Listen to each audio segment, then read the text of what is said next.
नमस्कार साथियों, स्वागत है आपका एक नई खुशखबरी के साथ। और आज की ये खुशखबरी है कि नमस्कार साथियों, स्वागत है आपका महेश इंस्पायर इंडिया पर। आज हम बात करेंगे रेलवे की टेक्नीशियन ग्रेड थर्ड की और टेक्नीशियन ग्रेड फर्स्ट की वैकेंसी के बारे में।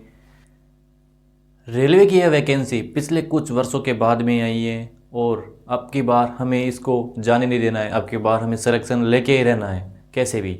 और अब की बार बहुत कुछ बदला गया है जिसे हम आगे चर्चा करेंगे। आप बस वीडियो में अंत तक बने रहिएगा ताकि आपको भी कोई भी फॉर्म भरने से पहले कोई त्रुटि ना हो और आप परीक्षा में बैठ सके। अन्यथा इस बार कोई भी त्रुटि होने पर परीक्षा से वंचित कर दिया जाएगा। ये रेलवे का टेक्नीशियन भर्ती की बात करें तो हम सबसे पहले शुल्क के भुगतान सहित आवेदन जमा करने की तिथि की बात कर लेते हैं। आवेदन प्रारंभ होने की सबसे पहले हम आवेदन प्रारंभ होने की तिथि की बात करें तो आज ही से 9 मार्च 2024 यानी आज ही से फॉर्म चालू हो गए हैं। वैकेंसी कल आई थी नोटिफिकेशन और आज फॉर्म भरना चालू भी हो गया है। इसके लिए यह नोटिफिकेशन हमारे चैनल के डिस्क्रिप्शन में आपको इसका लिंक मिल जाएगा, वहाँ से आप डाउनलोड करके हिंदी में पूरा पढ़ सकते हैं ताकि आप फॉर्म भरते समय कोई गलती ना करें और आपको आरआरबी चुनने में भी कोई गलती ना हो और आप रेलवे में अपने सपने साकार कर सके जॉब लगकर। शुल्क के भुगतान सहित आवेदन की अंतिम तिथि है 8 अप्रैल 2024 अर्थात 8 अप्रैल को लास्ट डेट है फॉर्म भरने की। और संशोधन शुल्क के भुगतान के साथ आवेदन पत्र में सुधार के लिए संशोधित विंडो की तिथियां अर्थात संशोधन के लिए आपको 9 अप्रैल से 18 अप्रैल 2024 के बीच में ही समय दिया जाएगा। अगर आपकी आवेदन में कुछ गलती होती है तो आप इससे 250 रुपये फीस देकर आवेदन में त्रुटि को सुधार सकते हैं। साथ ही इसमें बताया गया है कि आपको भरे गए विवरण फॉर्म में भरे गए विवरण और चुने गए आरआरबी में संशोधन नहीं किया जाएगा। सिर्फ आप अपने थोड़े डिटेल को ही चेंज कर सकते हैं और आप अपनी जो एक आईडी बनेगी, क्रिएट एन अकाउंट होएगा, उसे भी आप चेंज नहीं कर सकते हैं। आपकी ईमेल आईडी और मोबाइल नंबरों से क्रिएट एन अकाउंट बनेगा, वह आपका हमेशा के लिए वही रहेगा। तो आप सोच समझ कर ये आईडी बनाएं ताकि हमें कोई गलती ना हो। आगे की बात करें तो और ग्रेड थर्ड के लिए निकाली गई है। ग्रेड फर्स्ट की बात करें तो इसमें सिग्नल की वैकेंसी है, यह स्तर 5 की वैकेंसी है। इसका प्रारंभिक वेतन यानी कि बेसिक पे होने वाला है 29,200 रुपये। चिकित्सा मानकों की बात करें तो ये B1 की वैकेंसी है। और आयु की बात करें तो 18 से 36 वर्ष इसकी आयु रहने वाली है। और पद की बात करें तो 1092 पद इसमें रहने वाले हैं। वही बात करें टेक्नीशियन ग्रेड थर्ड की तो यह स्तर 2 की वैकेंसी होने वाली है।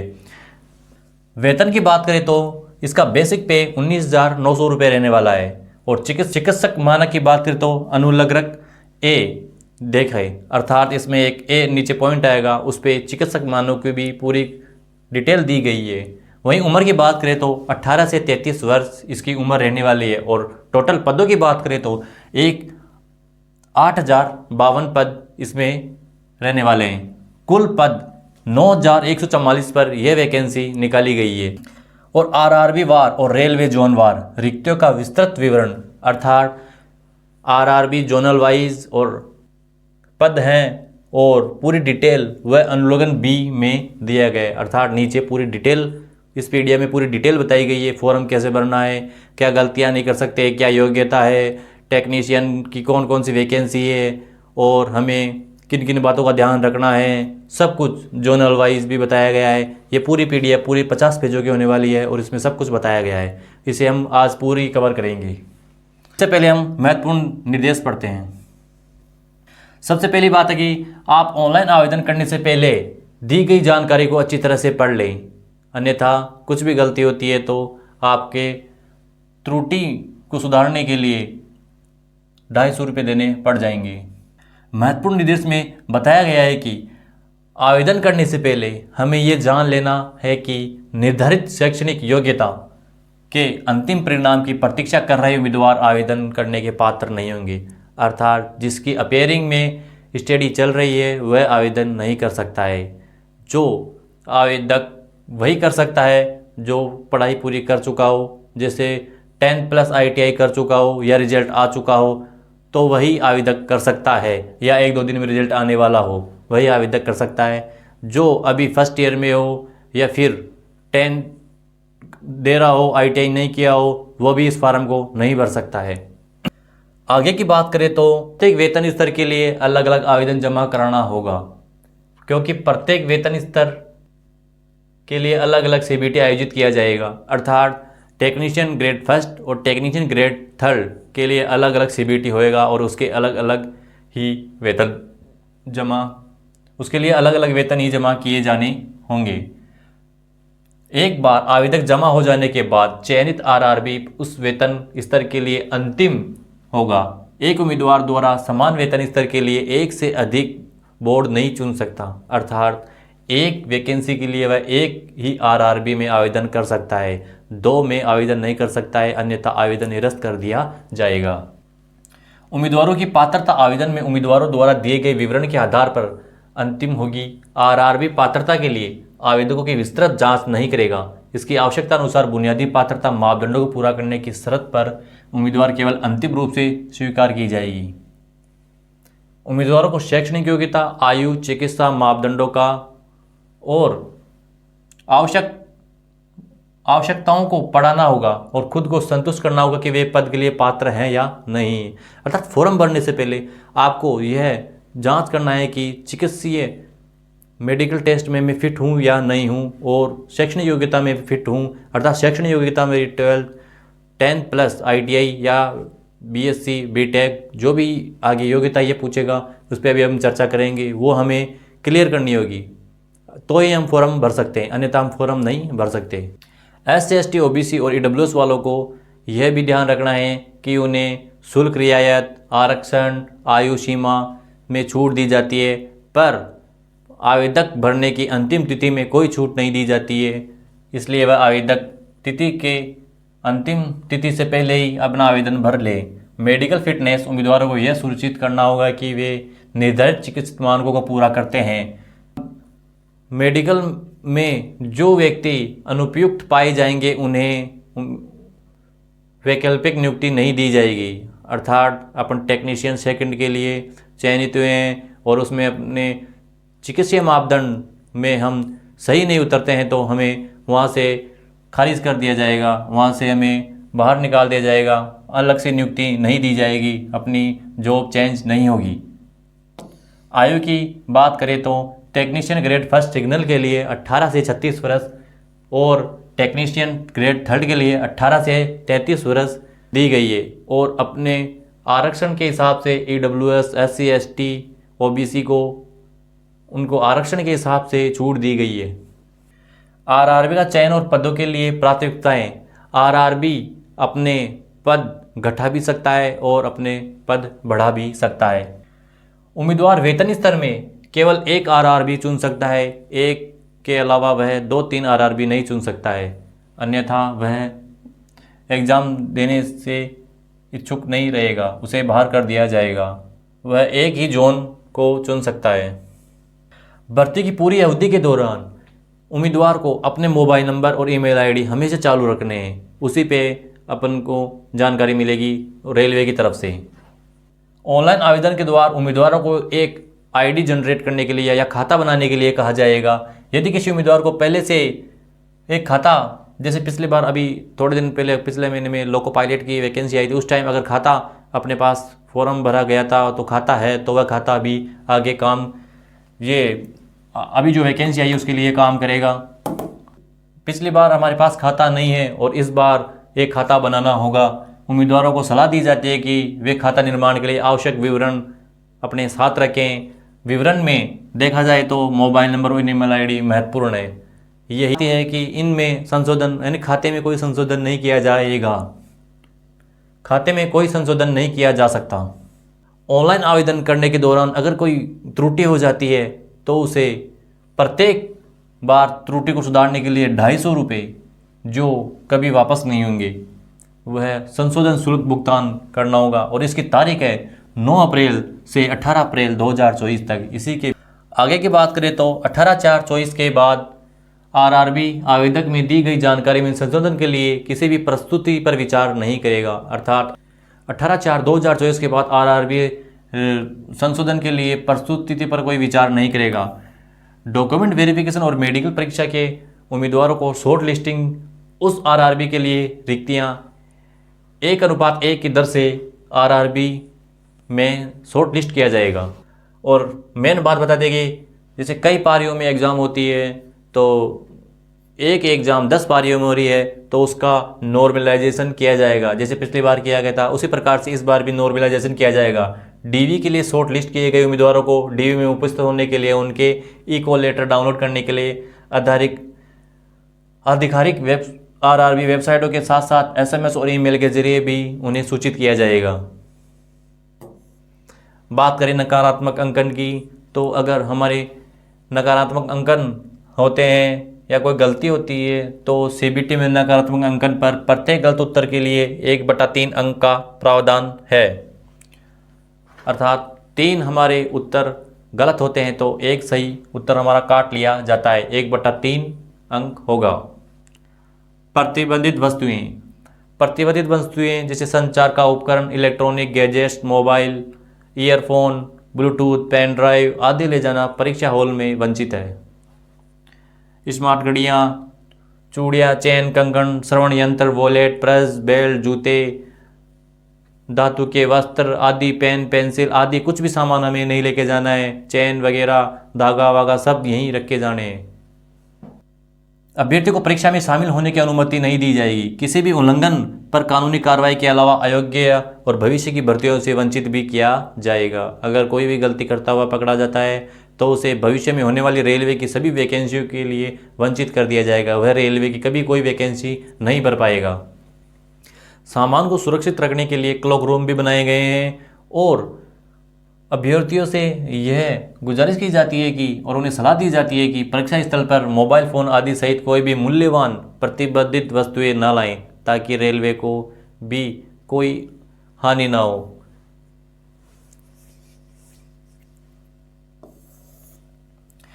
अब बात करते हैं सामान्य निर्देश की। भर्ती प्रक्रिया के सभी चरणों में प्रवेश अनंतिम होगा, बशर्ते कि उम्मीदवार सभी निर्धारित पात्रता शर्तों को पूरा करते हों। उम्मीदवारों को केवल ई-कॉल लेटर के जारी करने का मतलब यह नहीं है कि उनकी उम्मीदवारी आरआरबी द्वारा अंतिम रूप से चुने गए हैं।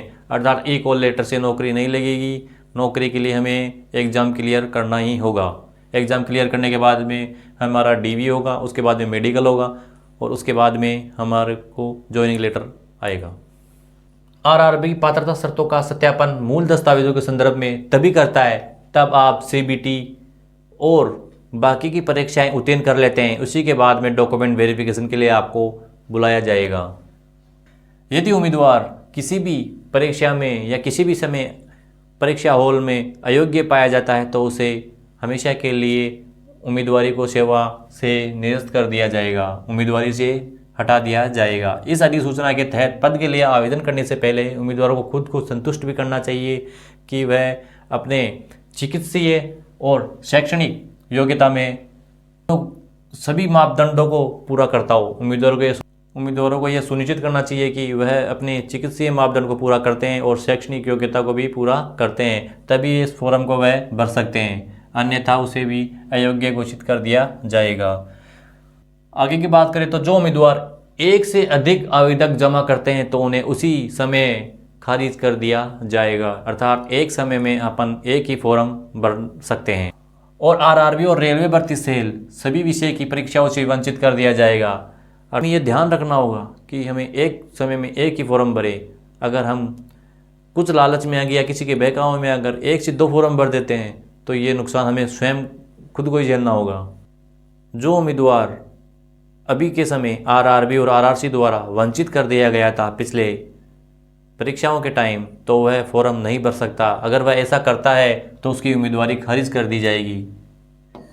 जिन उम्मीदवारों को भारत सरकार, केंद्र सरकार, राज्य सरकार और अन्य सरकारी संगठन द्वारा सेवा से बर्खास्त कर दिया गया है वे पात्र नहीं है, उन्हें आवेदन नहीं करना चाहिए।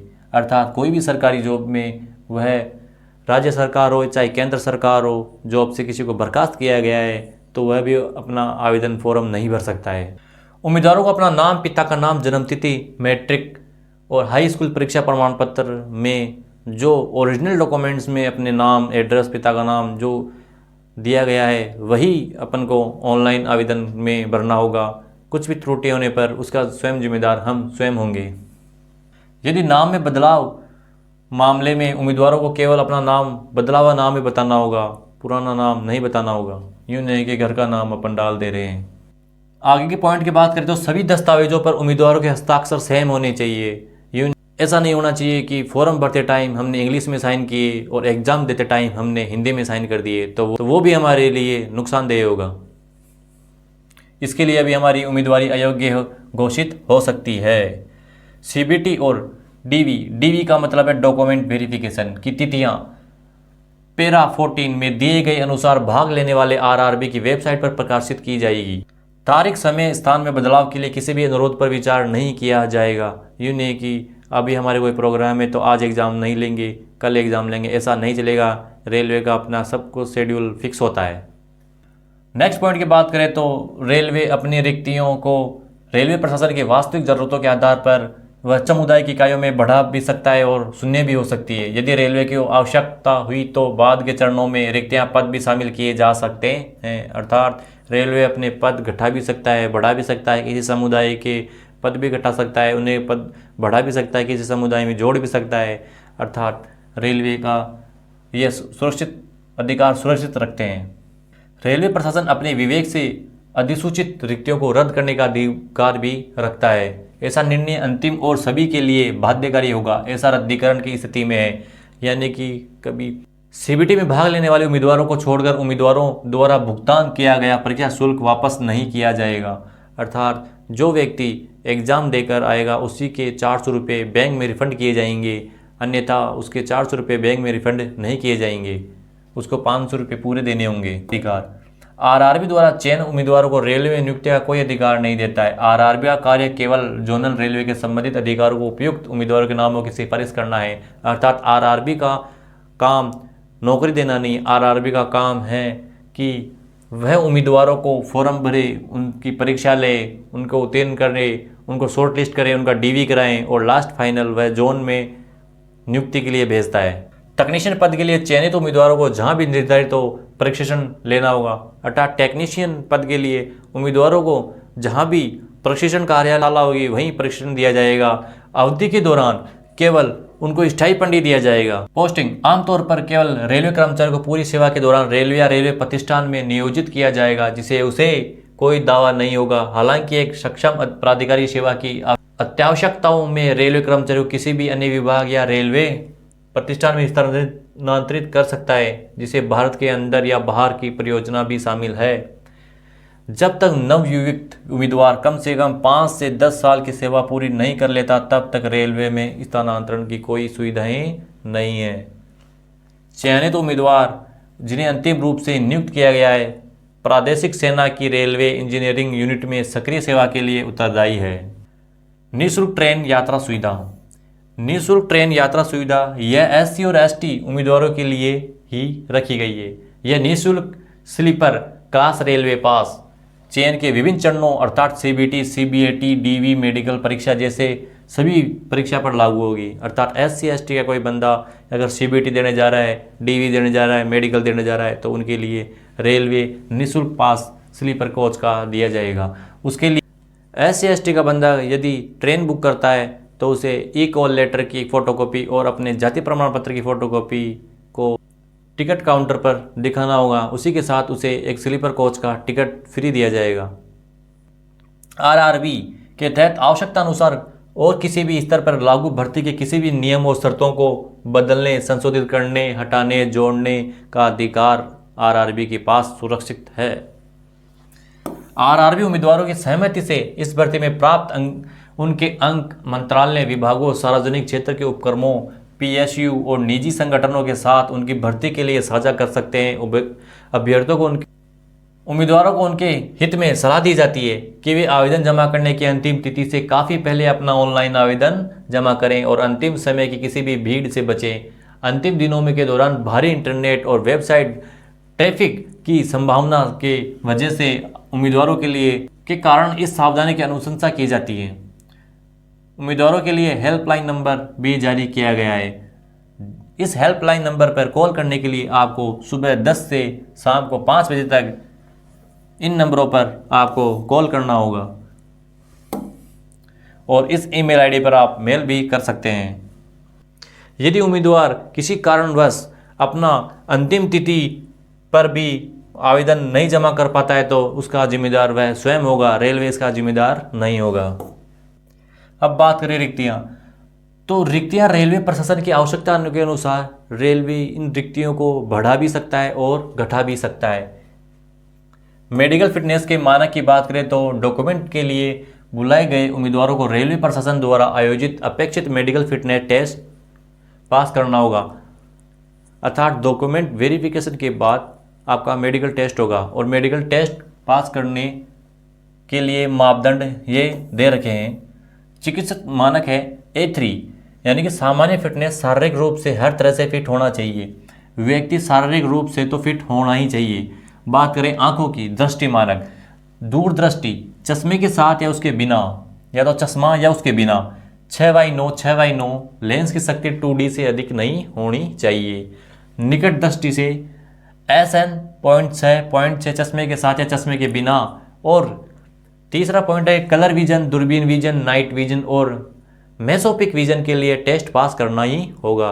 यानी कि मेडिकल में कलर विजन, दूरबीन विजन, नाइट विजन के आपको ब्लाइंडनेस के टेस्ट होंगे तो उनको आप पास करना ही होगा। B1 की बात करें तो शारीरिक रूप से व्यक्ति फिट होना चाहिए और B2 में भी शारीरिक रूप से व्यक्ति फिट होना चाहिए, अर्थात इन तीनों में ही व्यक्ति शारीरिक रूप से फिट होना ही चाहिए। B1 की बात करें तो दूरदृष्टि 6/9 6/12, चश्मे के साथ या चश्मे के बिना, लेंस की क्षमता 4D से अधिक नहीं होनी चाहिए। निकट दृष्टि SN 0.6 चश्मों के साथ या बिना जब पढ़ना या बंद काम करना आवश्यक हो। और कलर विजन, दूरबीन विजन, नाइट विजन और मेसोपिक विजन के लिए टेस्ट पास करना ही होगा। बात करें B2 की तो दूरदृष्टि चश्मे के साथ इसके बिना 6/9 6/12, लेंस की क्षमता 4D से अधिक नहीं होनी चाहिए। निकट दृष्टि की बात करें तो SN 0.6 चश्मे के साथ या बिना जब पढ़ना या बंद काम करना आवश्यक हो और दूरबीन दृष्टि के लिए प्रशिक्षण पास करना ही होगा। उपरोक्त चिकित्सा मानक सांकेतिक है और संपूर्ण नहीं है, सामान्य रूप से उम्मीदवारों पर लागू होते हैं। विवरण के लिए उम्मीदवारों को भारतीय रेलवे मेडिकल मैनुअल खंड 1 के अध्याय 5 को पढ़ने की सलाह दी जाती है, जो इस साइट पर है। अच्छा, इसके बारे में आपको जो भी कोई डिटेल चाहिए मेडिकल के बारे में तो आप इस वेबसाइट पे जाकर इन पूरे अध्याय 5 को पढ़ सकते हैं। ये सिर्फ एक सामान्य रूप से बताया गया है, यह कोई विस्तार रूप नहीं है।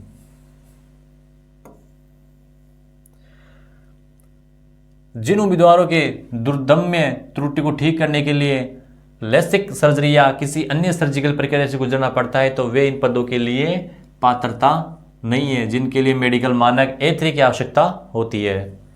भारतीय रेलवे मेडिकल मैनुअल खंड 1 के पैरा 534 में वर्णित अनुसार पूर्व सैनिकों के लिए मेडिकल मानक अलग अलग हैं, जिसे इस वेबसाइट पर जाकर आप एक्सेस कर सकते हैं। राष्ट्रीयता, नागरिकता।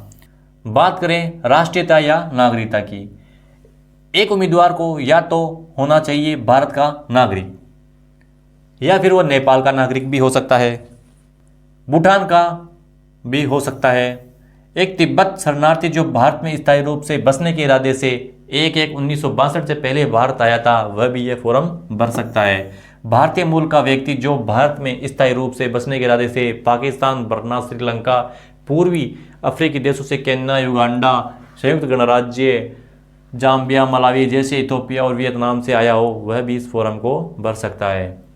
बस शर्त यह है कि उपरोक्त श्रेणियां 2nd, 3rd, 4th और 5th से संबंधित उम्मीदवार वह व्यक्ति होगा जिसके पक्ष में भारत सरकार द्वारा पात्रता प्रमाण पत्र जारी किया गया हो, अर्थात उससे राष्ट्रीयता का सर्टिफिकेट उसके पास है तो वही ये फॉर्म भर सकता है। जिस उम्मीदवार के मामले में पात्रता का प्रमाण पत्र आवश्यक है उसे अंतिम रूप से परीक्षा में शामिल किया जा सकता है। हालांकि भारत सरकार द्वारा जारी पात्रता प्रमाण पत्र दस्तावेज सत्यापन के दौरान प्रस्तुत करना होगा, अन्यथा उनकी उम्मीदवारी खारिज कर दी जाएगी। आयु सीमा। अब आयु सीमा की बात करें तो टेक्नीशियन ग्रेड 1 सिग्नल के लिए सामान्य रूप से निर्धारित आयु 1/7/2024 को 18 से 33 वर्ष, वहीं इस वैकेंसी के लिए एक साथ 2024 को 18 से 36 वर्ष का होना चाहिए।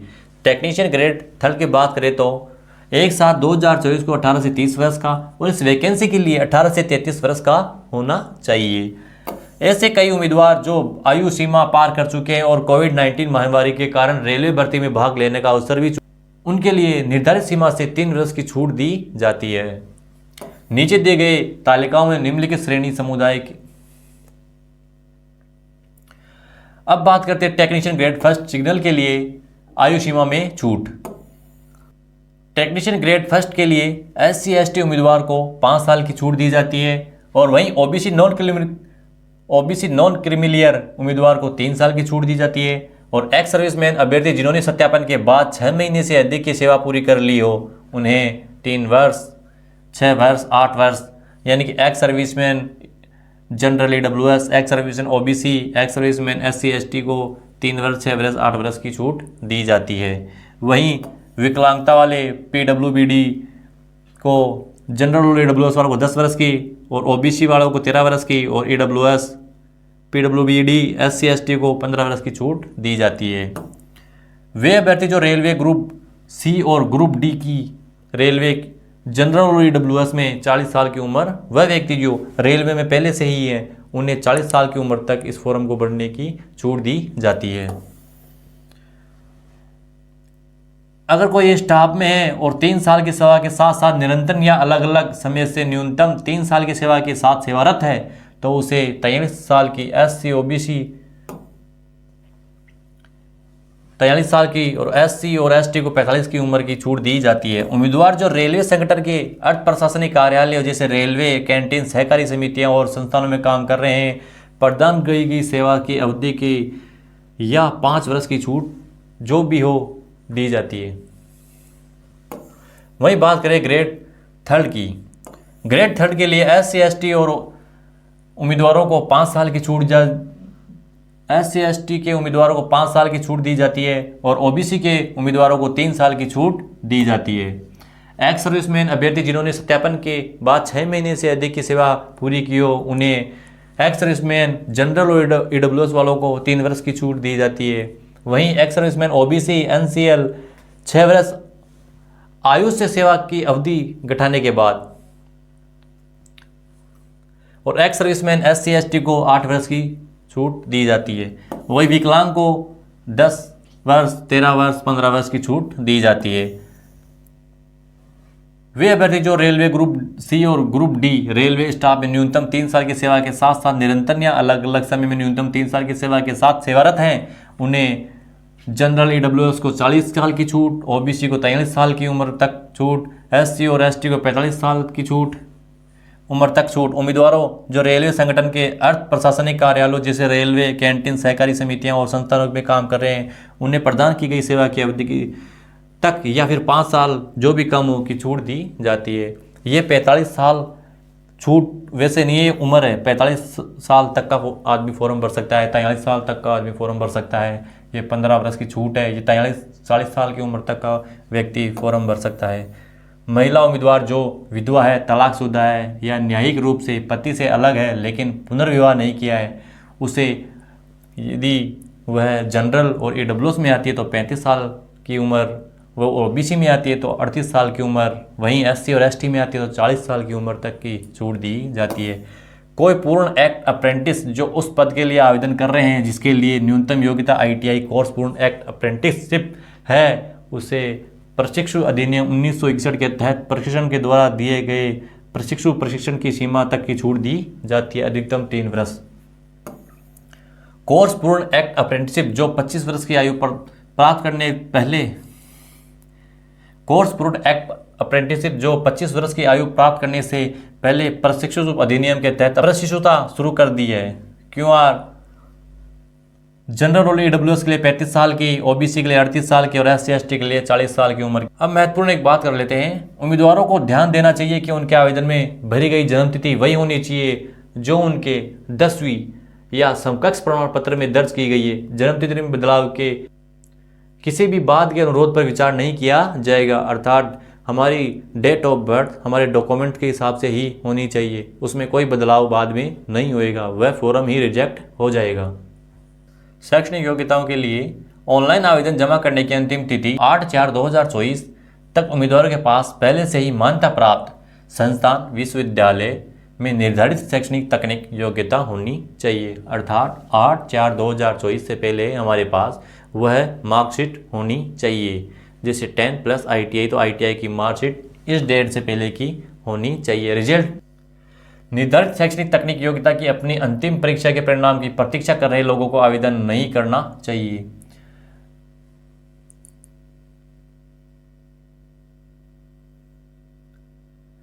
अर्थात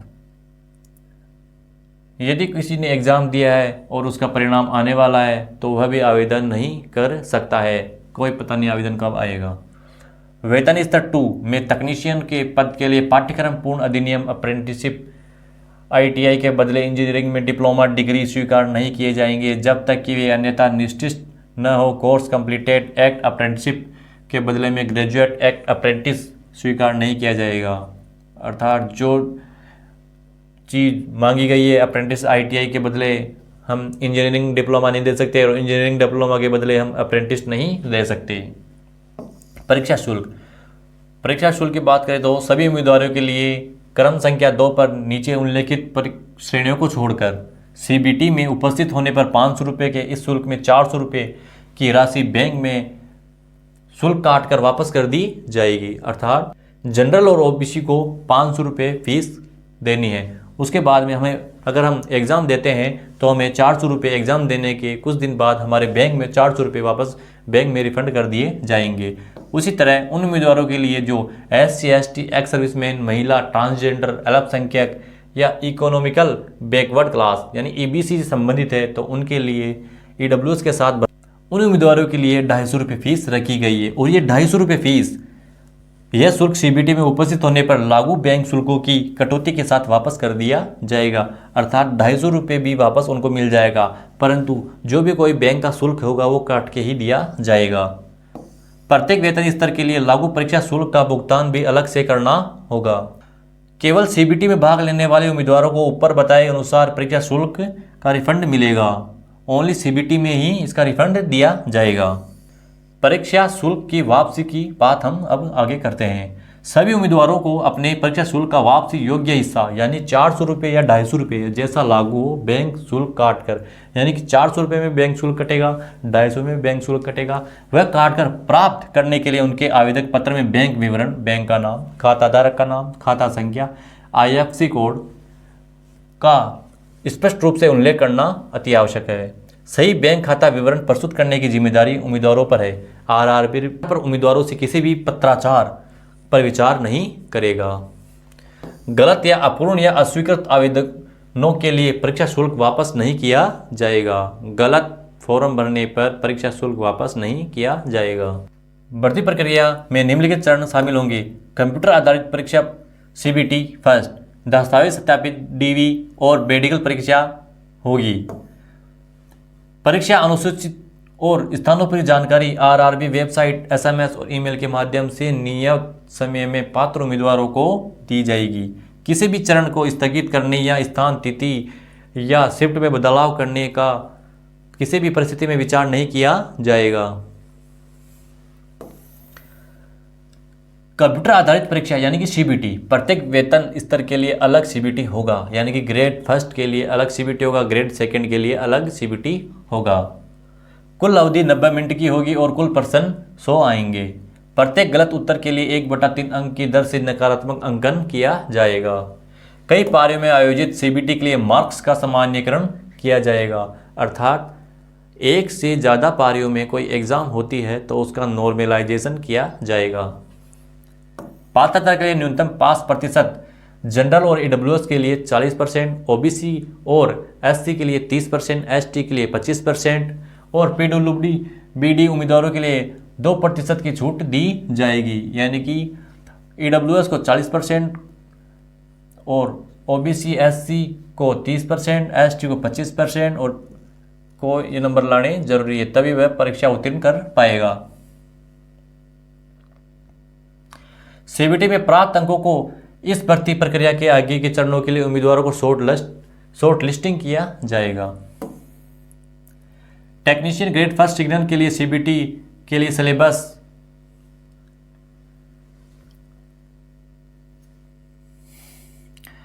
टेक्नीशियन ग्रेड फर्स्ट सिग्नल के लिए सिलेबस की बात करें तो सामान्य जागरूकता में वर्तमान मामलों का ज्ञान यानी करंट अफेयर, यही मेन है। भारतीय भूगोल, संस्कृति और भारत के इतिहास का ज्ञान, जिससे स्वतंत्रता संघर्ष, भारतीय राजनीतिक और संविधान, भारतीय अर्थव्यवस्था, भारत और विश्व संबंधित पर्यावरणीय मुद्दे, खेल, सामान्य वैज्ञानिक और तकनीकी विज्ञान विकास आदि शामिल है। सामान्य बुद्धि और तर्क अर्थात रीजनिंग, उपमाएं, वर्णमाला, संख्या, श्रृंखला, कोडिंग, डिकोडिंग, गणितीय संचालन, संबंध, जब लिंग, व्यंजन, आरेख, डेटा, व्याख्या आदि है। निष्कर्ष निर्णय ये रीजनिंग में पूछे जाएंगे। कंप्यूटर और अनुप्रयोगों की मूल बातें, टेक्नीशियन ग्रेड फर्स्ट की जो वैकेंसी है उसमें ये टॉपिक और जोड़ा गया है, कंप्यूटर और अनुप्रयोगों की मूल बातें। कंप्यूटर की वास्तुकला, input output device, storage, networking, operating, marketing, website, web browser, computer, email, internet आदि की बारे में प्रश्न पूछे जाएंगे, वायरस वगैरह। गणित की बात करते हैं तो संख्या प्रणाली, तर्क संख्या, तर्कहीन संख्या, बोर्ड मास, नियम, द्विघात समीकरण, अंकगणितीय समान त्रिकोण, पाइथागोरस प्रमेय, समन्वय, ज्यामितीय, त्रिकोणीय अनुपात, समानुपात, दूरी, सतह, समान रेट सब आदि, एक सेट का पूरक गुण, पारंपरिक रूप से अन्य घटनाएं आदि का सार होगा पूरे पेपर में। बुनियादी विज्ञान और इंजीनियरिंग, भौतिक बुनियादी यानी साइंस, द्रव्यमान, वजन, घनत्व, कार्य शक्ति, ऊर्जा, गति और गर्मी का तापमान, बिजली, चुंबकीय, इलेक्ट्रिकल चार्ज, फील्ड आदि, एम्पियर का नियम, चलती चार्ज, कण, चुंबकीय बल और लंबे आदि सिलेबस में होगा। अब बात करें अंकों का समावेश की अंक किस प्रकार से किस सब्जेक्ट से किस टेक्नीशियन ग्रेड फर्स्ट सिग्नल के सीबीटी के लिए प्रश्नों और अंकों के संभावित विषयवार ब्रेकअप। सामान्य जागरूकता के 10 प्रश्न आएंगे और वह 10 अंकों के होंगे। सामान्य बुद्धि और तर्क के 15 प्रश्न होंगे और वो 15 नंबर के होंगे। कंप्यूटर और अनुप्रयोगों की मूल बातें पर 20 प्रश्न होंगे और 20 नंबरों के ही होंगे। अंक शास्त्र के 20 प्रश्न होंगे और 20 नंबरों के ही होंगे। बुनियादी विज्ञान और इंजीनियरिंग के 35 प्रश्न होंगे और 35 नंबरों के होंगे। यानी कि टोटल 100 प्रश्न होंगे और टोटल 100 नंबरों का ही पेपर होगा। 90 मिनट का पेपर रहेगा, पर पीडब्ल्यूबीडी उम्मीदवारों के लिए 30 मिनट का समय अतिरिक्त दिया जाएगा।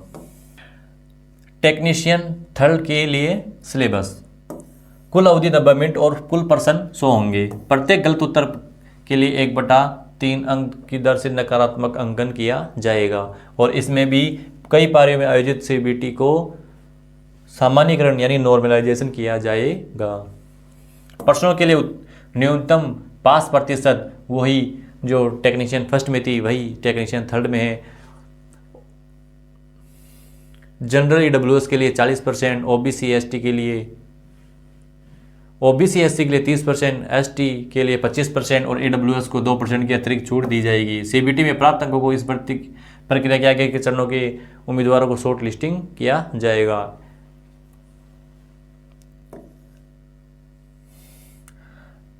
टेक्नीशियन ग्रेड थर्ड की श्रेणियों पदों के लिए सीबीटी के लिए पाठ्यक्रम की बात करें तो गणित में संख्या प्रणाली, बोर्डमा, दशमलव, भिन्न, एलसीएम, एचसीएम, अनुपात, समानुपात, प्रतिशत, क्षेत्रमिति, समय, दूरी, चाल, लाभ, हानि, ब्याज, बीजगणित, ज्यामिति, ये पाइप टंकी, ये गणित का सब्जेक्ट रहेगा। सामान्य बुद्धिमत्ता यानी कि रीजनिंग की बात करें तो मानसिकता, समता, सादृश्य, वर्णमाला, संख्या, श्रृंखला, कोडिंग, डिकोडिंग, गणितीय संचालन, रिश्ते, सामान्य अंतर, विश्लेषणात्मक तर्क, निर्णय लेना, निष्कर्ष, तर्क संगत धारणाएं आदि हैं। बुनियादी विज्ञान और इंजीनियरिंग साइंस की बात करें तो इंजीनियरिंग ड्राइंग, अनुमान, दृश्य ड्राइंग, उपकरण की रेखाएं, ऊर्जा, गति, वेग, गर्मी, घनत्व, द्रव्यमान, माप, इकाइयाँ, लीवर, सरल मशीनें आदि हैं। सामान्य जागरूकता की बात करें तो सामान्य जागरूकता समस्याओं के मामले, करंट अफेयर, विज्ञान और प्रौद्योगिकी, खेल, संस्कृति, व्यक्तिगत अर्थशास्त्र, राजनीतिक और अन्य महत्व यानी करंट अफेयर का मामला है।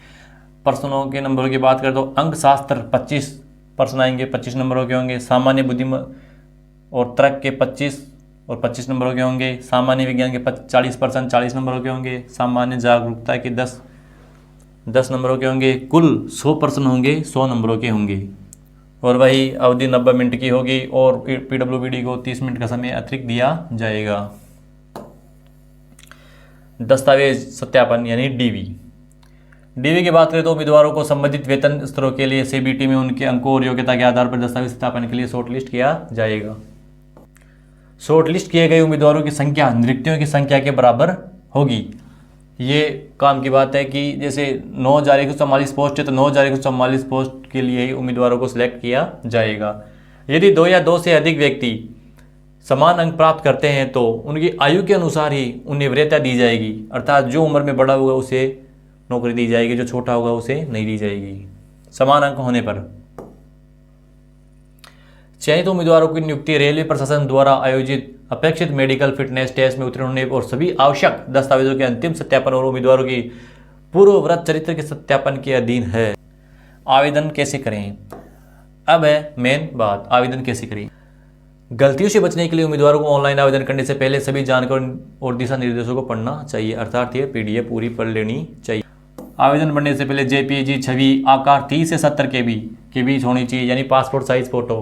पर वह उम्मीदवार की हालिया यानी कि लेटेस्ट फोटो होनी चाहिए, रंगीन फोटो होनी चाहिए, सादे सफ़ेद पृष्ठभूमि के होनी चाहिए और बिना चश्मा और बिना टोपी के वह फ़ोटो होनी चाहिए, सादा फोटो होनी चाहिए और लेटेस्ट फ़ोटो होनी चाहिए। भर्ती प्रक्रिया के दौरान भविष्य में उपयोग में किए गए उम्मीदवार के पास एक ही तस्वीर से कम 12 अर्थात फॉर्म भरने ऑनलाइन आवेदन करते टाइम जो फ़ोटो है उसकी 12 प्रतियाँ आपके पास होनी चाहिए ताकि वह अंतिम समय तक वही फ़ोटो रहे। चलती लिखावट में उम्मीदवार के हस्ताक्षर की स्कैन की गई JPG छवि अर्थात हस्ताक्षर की छवि 30 से 70 KB के बीच होनी चाहिए। SC/ST प्रमाण पत्र, ट्रेन यात्रा के लिए मुफ्त पास का अनुरोध करने वाले उम्मीदवारों के लिए PDF प्रारूप में 500 KB तक, यानी SC/ST को अपना जाति प्रमाण पत्र 500 KB के रूप में अपलोड करना ही के संबंध में बात करते हैं। हालांकि उपरोक्त के अलावा उम्मीदवारों को भर्ती प्रक्रिया के दौरान अपनी व्यक्तिगत मोबाइल नंबर और व्यक्तिगत ईमेल ID सक्रिय रखना आवश्यक है, अर्थात फॉर्म भरने से लेकर ज्वाइनिंग तक अपनी मेल ID और मोबाइल नंबर चालू रहने चाहिए। यदि को बताया हुआ है कि RRB किसी भी स्तर पर मोबाइल नंबर और ईमेल ID में कोई बदलाव नहीं करता है और न ही कोई विचार करता। और उम्मीदवारों को सलाह दी जाती है कि RRB के साथ पत्राचार के लिए अपना पंजीकरण नंबर ध्यान से नोट करें और याद रखें, अर्थात अपना रजिस्ट्रेशन नंबर को कहीं लिख लें। ऑनलाइन आवेदन जमा करने को दिशा निर्देश बताए गए हैं कि खाता बनाने के बाद कृपया ऑनलाइन आवेदन भरने के लिए दिशा निर्देशों का पालन करें। उम्मीदवारों को ऑनलाइन आवेदन पत्र सही जानकारी के साथ भरना होगा और जमा करने से पहले दोबारा भी जांचना होगा, ये नहीं कि पहले ही सबमिट कर दें। आवेदन जमा करने के बाद आवेदक ऑनलाइन आवेदन में कोई सुधार नहीं कर पाएगा। परीक्षा का माध्यम CBT के लिए प्रश्न अंग्रेजी, हिंदी और अन्य 13 भाषाओं क्षेत्रीय भाषाओं में भी पेपर आएगा। आपको उसमें टिक लगाना होगा कि आपको हिंदी में एग्ज़ाम देनी है, इंग्लिश में या फिर अन्य किसी भाषाओं में देनी है। जिस भाषा में आप टिक लगाएंगे उसी भाषा में आपके स्क्रीन पर प्रश्न आएगा। आवेदन जमा करने के बाद उम्मीदवारों को पैरा 7.1 में बताए अनुसार परीक्षा शुल्क के भुगतान का तरीका चुनने और भुगतान प्रक्रिया पूरी करने के दिशा निर्देश दिए जाएंगे। आवेदन पूरा होने के बाद में आपका परीक्षा शुल्क जो भी निर्धारित किया गया है वो देना होगा। आवेदक की स्वीकृति शुल्क भुगतान की पुष्टि प्राप्त होने के बाद ही होगी। आवेदक को ईमेल और SMS के जरिए बता दिया जाएगा कि उसका आवेदन स्वीकार कर लिया गया है और सफल भुगतान की पुष्टि प्राप्त हो जाएगी, मैसेज आ जाएगा। आवेदक में संशोधन, अगर आवेदन में कुछ गलती हो गई है तो उसका संशोधन करने के लिए हमें ये जो क्रिएट एन अकाउंट है उसमें ID में कोई संशोधन नहीं होगा, इसके हमें फॉर्म में ही संशोधन होगा। प्रत्येक अवसर के लिए 250 रुपये ये वापस नहीं होंगे, हमें देने होंगे। हम चाहे 10 बार संशोधन करें तो 10 बार ही हमें 250 रुपये देने होंगे और ये नॉन रिफंडेबल होंगे। फीस देने के बाद ही हमारे फॉर्म में विवरण और ईमेल ID मोबाइल नंबर से चुने गए RRB में नहीं बदला जा सकेगा, यानी क्रिएट एन अकाउंट ID नहीं बदली जा सकेगी। फॉर्म में जो गलती त्रुटि हुई है वही हम बदल सकते हैं और RRB हम चेंज नहीं कर सकते। संशोधन शुल्क का भुगतान समुदाय और श्रेणी की परवाह किए बिना सभी उम्मीदवारों को करना होगा, अर्थात संशोधन शुल्क में किसी को कोई छूट नहीं है, सबके लिए 250 रुपये फिक्स है। अब बात करते हैं कि पोस्ट वार पैरामीटर्स मापदंड की मापदंड क्या है। पद का नाम टेक्नीशियन ग्रेड फर्स्ट सिग्नल के लिए, ये 5वें स्तर की वैकेंसी है। चिकित्सा मानक B1 है। ये PWBDO के लिए मापदंड है। न्यूनतम शैक्षणिक योग्यता है टेक्नीशियन ग्रेड फर्स्ट के लिए किसी भी मान्यता प्राप्त विश्वविद्यालय संस्था से भौतिक, इलेक्ट्रॉनिक्स, कंप्यूटर विज्ञान, सूचना प्रौद्योगिकी, इंस्ट्रूमेंट्स BSc या भौतिक, इलेक्ट्रॉनिक, कंप्यूटर विज्ञान प्रौद्योगिकी से BTech किया हुआ होना चाहिए। उपरोक्त बुनियादी धाराओं में या उपयोग किसी भी बुनियादी धाराओं के संयोजन में 3 साल का डिप्लोमा या इंजीनियरिंग होनी चाहिए। उपरोक्त बुनियादी धाराओं में या उपरोक्त किसी बुनियादी धाराओं में संयोजन में इंजीनियरिंग में डिग्री होनी भी चाहिए। BSc डिप्लोमा 3 साल का या फिर इंजीनियरिंग डिग्री, 3 कैटेगरी है इसमें। Technician grade third black Smith एक टेक्नीशियन ग्रेड थर्ड में ब्लैक स्मिथ ट्रेड है, उसका है कि आप 10वीं प्लस ITI फोर्जर या हीटर, फाउंड्रीमैन, पैटर्न मेकर, गोल्डर ट्रेड से ITI की होनी चाहिए, या फिर आप ITI 10 प्लस ITI और अप्रेंटिसशिप भी कर सकते हैं। आवेदन किए हो तो आवेदन कर सकते हैं। टेक्नीशियन ग्रेड थर्ड ब्रिज के लिए आप 10 प्लस फिटर वेल्डर से ITI या matriculation apprenticeship.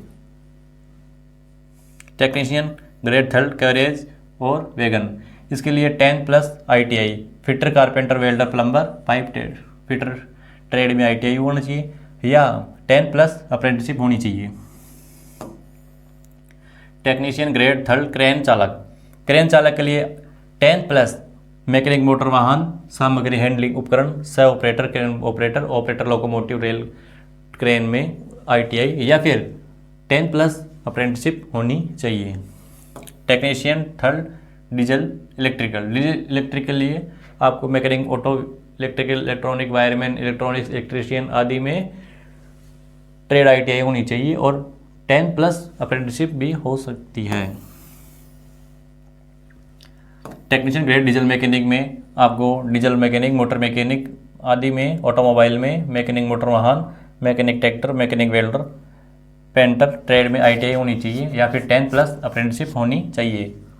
Technician grade third electric में 10 प्लस ITI इलेक्ट्रीशियन से वायरमैन, मैकेनिकल, ST/LT उपकरण और केबल जॉइंटिंग में ITI होनी चाहिए या 10 प्लस अप्रेंटिसशिप होनी चाहिए। टेक्नीशियन थर्ड इलेक्ट्रिकल TRS में 10 plus electrician, wireman, mechanic, electronics, mechanic power, electronics, mechanic, fitter, welder, painter, general, carpenter, operator, advance mechanic tool में ITI होना चाहिए या फिर ITI के साथ फिर अप्रेंटिसशिप 10 होनी चाहिए।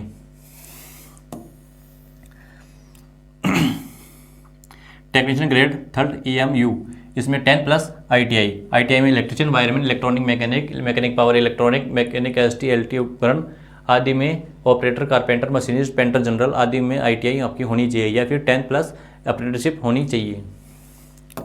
टेक्नीशियन ग्रेड थर्ड फिटर, इसमें आपको फिटर ट्रेड से ITI या फिर ITI या अप्रेंटिसशिप होनी चाहिए।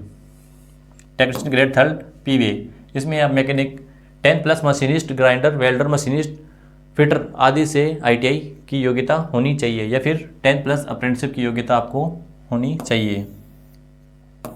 टेक्नीशियन ग्रेड रेफ्रिजरेटर और एयर कंडीशनर में आपको electrician, wireman, electronic, mechanic, air conditioner, refrigerator में ट्रेड में ITI होनी चाहिए या फिर इसके समकक्ष 10 प्लस अप्रेंटिसशिप होनी चाहिए। टेक्नीशियन ग्रेड थर्ड रिवर्टर, इसमें आपको मशीनिस्ट और ग्राइंडर ट्रेड्स में ITI होनी चाहिए या 10 प्लस अप्रेंटिसशिप होनी चाहिए। टेक्नीशियन ग्रेड थर्ड सिग्नल, इसमें आपको इलेक्ट्रॉनिक्स, मैकेनिकल, इलेक्ट्रीशियन, वायरमैन में ITI या अप्रेंटिसशिप होनी चाहिए। टेक्नीशियन ग्रेड ट्रैक मशीन में आपको fitter, electrician, electronic, mechanic electronics, mechanic diesel, mechanic motor वाहन, वेल्डर, मशीनिस्ट ट्रेड में ITI या अप्रेंटिसशिप होनी चाहिए। टेक्नीशियन ग्रेड थर्ड टर्नर में आपको टर्नर, ऑपरेटर, उन्नत मशीन टूल ट्रेड में ITI या अप्रेंटिसशिप होनी चाहिए। टेक्नीशियन ग्रेड थर्ड वेल्डर, इसमें आपको gas welder, electrical gas cutter, welder pipe, welder ITIG, MIG आदि में ट्रेड में ITI या फिर अप्रेंटिसशिप होनी चाहिए। यही सब फॉर्म भर सकते हैं। फिलहाल के लिए इतना ही साथियों।